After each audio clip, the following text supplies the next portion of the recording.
प्राचीन भारत का इतिहास एक रोचक कहानी। बहुत समय पहले की बात है, जब कोई शहर न था और न ही सड़कें थी, तो स्कूल और न ही स्कूल था। भारत की धरती पर रहने वाले लोग जंगलों में घूमते थे। वे शिकार करके अपना पेट भरते थे और पेड़ों के फल खाते थे। उनके पास घर नहीं थे, इसलिए वे गुफाओं में रहते थे। धीरे धीरे उन्होंने पत्थरों के औजारों को बनाना सीखा। यही मानवता सभ्यता की शुरुआत थी।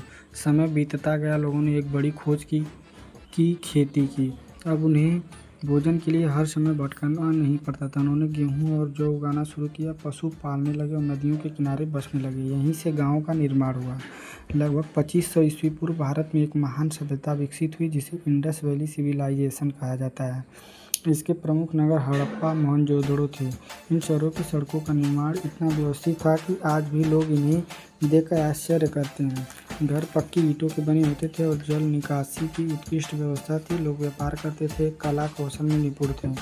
कुछ समय बाद यह सभ्यता समाप्त हो गई और भारत में वैदिक काल का आरंभ हुआ।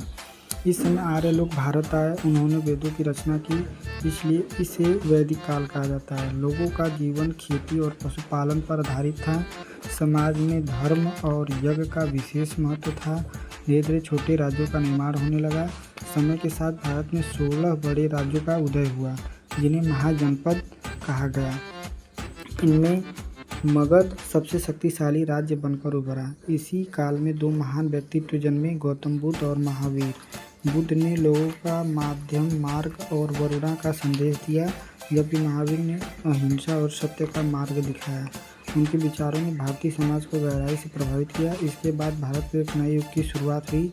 चंद्रगुप्त मौर्य नामक एक युवा योद्धा ने अपना गुरु चाणक्य की सहायता से मौर्य एम्पायर के